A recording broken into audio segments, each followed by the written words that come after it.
Hello dear learners, how are you all? I hope you all are doing well. So today we are going to start with a new topic that is about management accounting. So in this video we are going to learn about what is management accounting, its advantages and disadvantages. So without any further delay, let's start with our today's topic. So first we'll discuss about what is management accounting. Management accounting क्या है? So management accounting is the combination of two words, that is management and accounting. Account which increases managerial efficiency and providing all those information and facts which are necessary for managers. So management accounting में दो words का combination है, management और accounting. इसका मतलब क्या होता है कि कोई भी अकाउंटिंग की इन्फॉर्मेशन जब हम प्रिपेयर करें एंड वो इन्फॉर्मेशन मैनेजर्स को मैनेजमेंट के लिए हेल्पफुल रहे, उसको हम कहते हैं management accounting. So it simply means management accounting हम सिर्फ इंटरनल पर्पस के लिए बनाते हैं ताकि हम बिजनेस के डिसीजंस ले सकें। It is only for managers और management of the company. According to Anglo-American Council of Productivity, management accountancy is the presentation of accounting information in such a way as to assist the management in creation of policy and day-to-day operations of an undertaking. Anglo-American Council of Productivity के according management accounting क्या है, जहाँ पे हम accounting के information को present करते हैं, उसके बेस पे मैनेजमेंट जो है पॉलिसीज़ बनाती है, डे टू डे ऑपरेशंस कैसे करने हैं, क्या बजट रखना है, क्या ऑपरेशंस बनाने हैं, ये सारी चीज़ें डिसाइड की जाती हैं। Next is according to Robert Anthony, management accounting is concern with accounting information which is useful for management. So Robert Anthony के अकॉर्डिंग मैनेजमेंट अकाउंटिंग क्या है? मैनेजमेंट अकाउंटिंग एक ऐसी इंफॉर्मेशंस गैदर करता है जो हम मैनेजमेंट के साथ शेयर करते हैं and it will be useful for the management of the company. I hope management accounting की मीनिंग एंड डेफिनेशन आपको क्लियर हो गई होगी। Next is advantages of management accounting. So the first is increase efficiency. So management accounting employees की efficiencies increase करने में help कर सकती है। मैनेजमेंट अकाउंटिंग के थ्रू हम स्टैंडर्ड प्रिपेयर कर सकते हैं and based on the standard हम एम्प्लॉयज़ की परफॉर्मेंस को इवैल्यूएट कर सकते हैं, चेकआउट कर सकते हैं। एंड जब हम परफॉर्मेंस को इवैल्यूएट करेंगे, कंपेयर करेंगे, तो हमें पता चलेगा एम्प्लॉयज़ कैसा परफॉर्म कर रहे हैं। तो जो एम्प्लॉयज़ बहुत अच्छा परफॉर्म कर रहे होंगे, सही टाइम पे बजट प्रिपेयर कर रहे, सारी कैलकुलेशंस टाइम पे कर रहे हैं, उनको हम फेवरेबल रिजल्ट प्रोवाइड करेंगे, उनको रिवॉर्ड दे सकते हैं। ठीक है, so based on that the efficiency of the employees will increase and it will also motivate the employer to do more things. Next is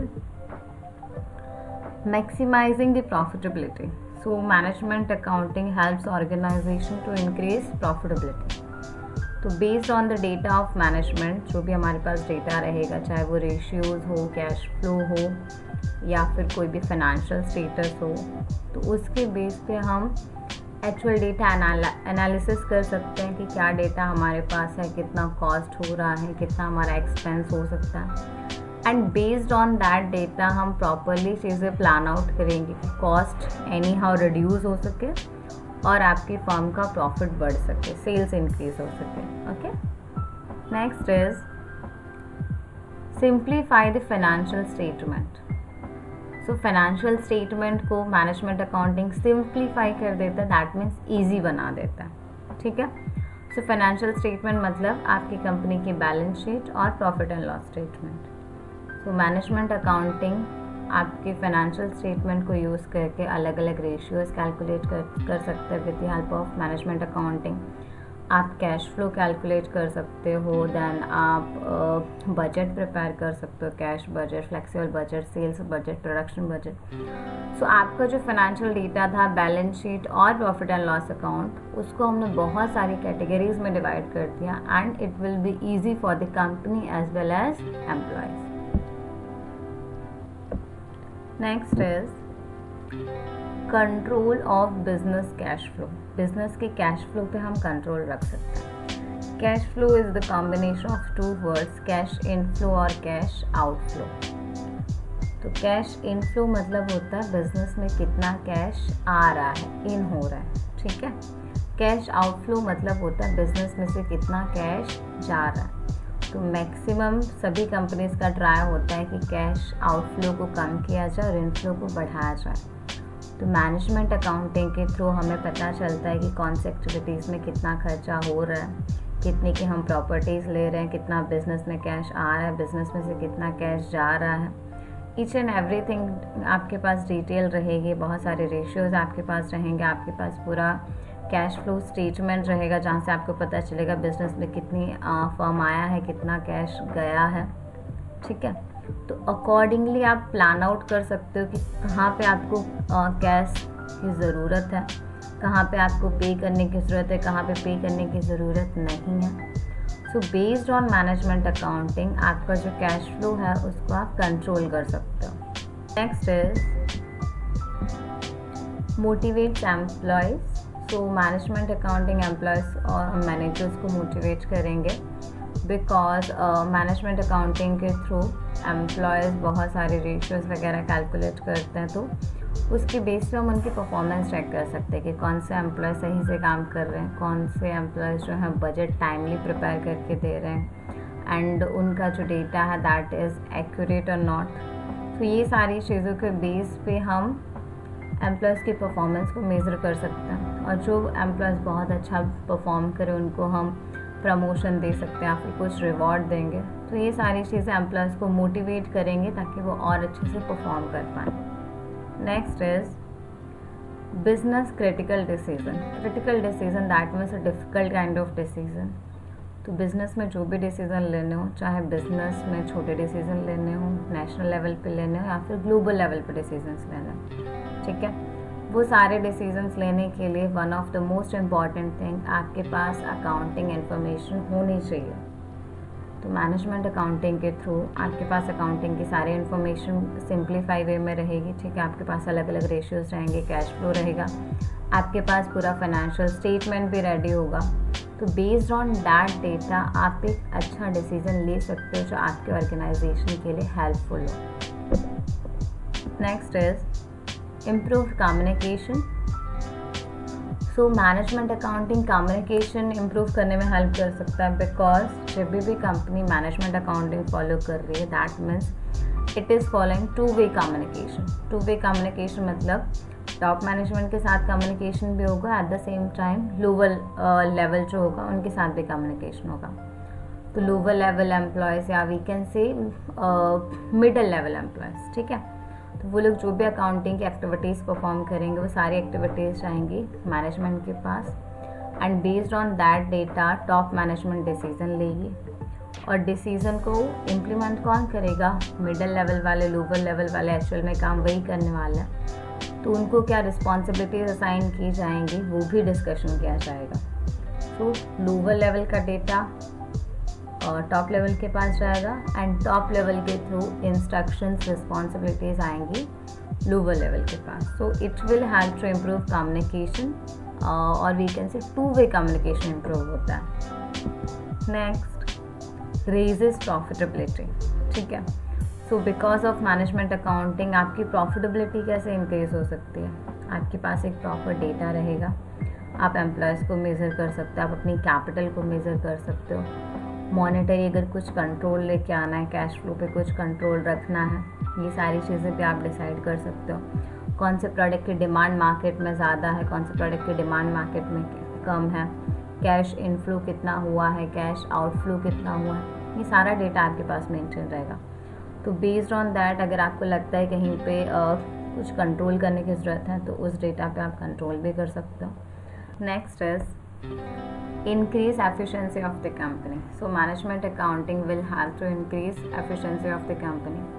Management accounting employees को help करेगी, उनको motivate करेगी, but at the same time employees are the part of your company, ठीक है। employees develop होंगे, it simply means indirectly आपकी company भी develop होने वाली है कंपनीज में भी न्यू अपडेटेड एम्प्लॉयज़ आपको मिलेंगे, कुछ बेटर परफॉर्मेंस करेंगे, ठीक है। तो इनडायरेक्ट वे में ओवरऑल कंपनी डेवलप हो सकती है with the help of management accounting. I hope advantages is clear to you. Now we will move further. Disadvantages of management accounting. So first is absence of knowledge and understanding of related subject.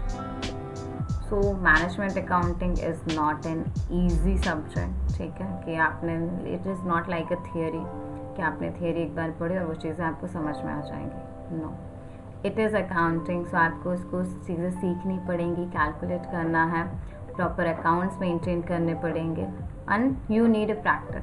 Specially अगर हम practical बात करें, corporate life की बात करें, तो वहाँ पे आपके पास प्रैक्टिस बहुत ज़्यादा ज़रूरी है इन सॉफ्टवेयर।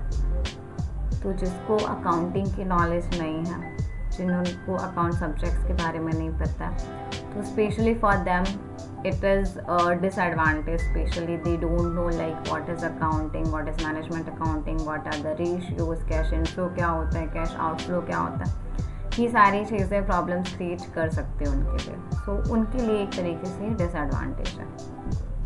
नेक्स्ट, इंडिविजुअल बायस। सो मैनेजमेंट अकाउंटिंग की अगर हम बात करें, जो भी फाइनेंशियल डेटा प्रिपेयर किया जाता है, सबकी अपनी अपनी इंडिविजुअल बायसनेस होती है, ठीक है। यहाँ पे बेसिकली डेटा किसके लिए प्रिपेयर किया जा रहा है? For management. तो मैनेजमेंट जितनी भी होती है, सबका मेन मोटिव क्या होता है कि हमें प्रॉफिट कहाँ से मिल सके, ठीक है, हम अपने प्रॉफिट को कैसे बढ़ा सकें। तो मैनेजमेंट अपना कंसर्न देखेगी, but at the same time ये जो डेटा है कौन प्रिपेयर कर रहा है? एम्प्लॉयज़। तो एम्प्लॉयज़ भी वहाँ पे कोशिश करेंगे कि कंपनी का प्रॉफिट बढ़े, बट उसके साथ साथ हमारी सैलरी बढ़े, हमें बोनस दिया जाए, कुछ रिवॉर्ड दिया जाए या फिर प्रमोशन दिया जाए। तो सबका अपना अपना अलग नज़रिया होता है कोई भी चीज़ को जज करने का, and based on that data वो अपने तरीके से अलग अलग सजेशंस देता है, ठीक है। So I think it is also disadvantage of management accounting because every one have individual different opinions. Next, figures in money only. So management accounting में जो भी हमारे पास डेटा होता है that is in quantity form, ठीक है, quantitative data हमारे पास रहता है। लाइक कंपनी का कितना सेल्स हुआ है, कंपनी का प्रॉफिट कितना हुआ है, करंट रेशियो कितना आ रहा है, नेट प्रॉफिट रेशियो कितना आ रहा है, ये सारी चीज़ें हमारे पास क्वांटिटी टर्म्स में होती है। बट वो जो डेटा प्रिपेयर किया गया, वहाँ पे एम्प्लॉयज़ ने कितना हार्डवर्क किया, एम्प्लॉयज़ कितने ऑनेस्ट हैं, उनका मोरल कैसा है, वैल्यू बिलीफ सिस्टम कैसा है, ये सारी चीज़ें मैनेजमेंट अकाउंटिंग में रिकॉर्ड नहीं की जाती, ठीक है। Employees are the part of organisation, so all these things are important, but accounting में ये चीज़ें रिकॉर्ड नहीं करते। So it is the biggest disadvantage of management accounting. Next is expensive. So management accounting is expensive because जब भी company management accounting activities perform करेगी, they need a trained और educated person. आपको एक एम्प्लॉय हायर करने पड़ेंगे जो trend हो और वेल एजुकेटेड हो, बिकॉज यहाँ पे आपको सारी चीज़ें कैलकुलेट करनी है इन क्वांटिटेटिव टर्म्स, ठीक है। तो आपको वेल एजुकेटेड एम्प्लॉयज़ चाहिए, उसकी सैलरी बहुत अच्छी खासी हाई रहने वाली है, तो उसका आपको सैलरी प्रॉपर देना पड़ेगा। Eight the same time market में बहुत सारे सॉफ्टवेयर आ चुके हैं जो आपका मैनेजमेंट अकाउंटिंग का काम कर सकता है, ठीक है। वहाँ पे आप एंट्रीज अपडेट कर सकते हो, तो कंपनीज को वो सॉफ्टवेयर परचेज करने पड़ेंगे, उनका लाइसेंस लेना पड़ेगा। सो it will also increase cost of the company, okay. Next is decisions by management. So management accounting basically हम किसके लिए बना रहे हैं? टॉप लेवल मैनेजमेंट के लिए, ठीक है। तो जो भी डिसीजंस लिए जाएंगे it is only taken by top level management. Employees ने डेटा किस तरीके से प्रिपेयर किया, क्या प्रॉब्लम्स आई, या फिर एम्प्लॉयज़ की वहाँ पे वो क्या डिसीज़न देना चाह रहे हैं, उनका क्या पॉइंट है, ये सारी चीज़ें यहाँ पर कंसिडर नहीं की जाती। जो भी टॉप लेवल मैनेजमेंट डिसाइड करेगी वही फाइनल डिसीजन होगा। Next, uncertain. सो जब भी हम मैनेजमेंट अकाउंटिंग प्रिपेयर करते हैं, वी आर प्रेडिक्टिंग फ्यूचर कि शायद लास्ट ईयर अगर हमारा सेल्स 1 लाख हुआ है तो उसके बेस पे हम प्रेडिक्ट कर लेंगे कि इस बार का भी जो सेल्स है 1 लाख अबव हो सकता है, या जस्ट प्रेडिक्टिंग कि हाँ फ्यूचर में ऐसा ऐसा हो सकता है और हम उसके बेस पे डेटा प्रिपेयर करते हैं। But we all know future is uncertain, ठीक है, फ्यूचर में कुछ भी हो सकता है, कल क्या हो जाए ये भी हमें नहीं पता। तो यहाँ पे हम जो भी डेटा प्रेडिक्ट कर रहे हैं कि नेक्स्ट ईयर हमारी सेल्स इंक्रीज़ हो जाएगी या हमारा प्रॉफिट बढ़ जाएगा, रेशियोज इंक्रीज़ हो जाएंगे, हमेशा आप जो भी प्रेडिक्ट कर रहे हो वो सही नहीं हो सकता, ठीक है, because future is uncertain. Next is resistance to change. Resistance to change का मतलब होता है चेंज नहीं होना चाहते, ठीक है। सो अगर हम पहले की बात करें मैनेजमेंट अकाउंटिंग जो भी कैलकुलेशंस होती थी ट्रेडिशनल मेथड की बात करें तो एम्प्लॉयज़ जो है मैनुअली सारी चीज़ें कैलकुलेट करते थे। बट आज के टाइम में बहुत सारे अपग्रेडेड सॉफ्टवेयर आ चुके हैं जहाँ पे आपको जस्ट आपका फिनेंशियल डेटा पुटअप करना है एंड सारी चीज़ें ऑटोमेटिकली कैलकुलेट हो जाएंगी।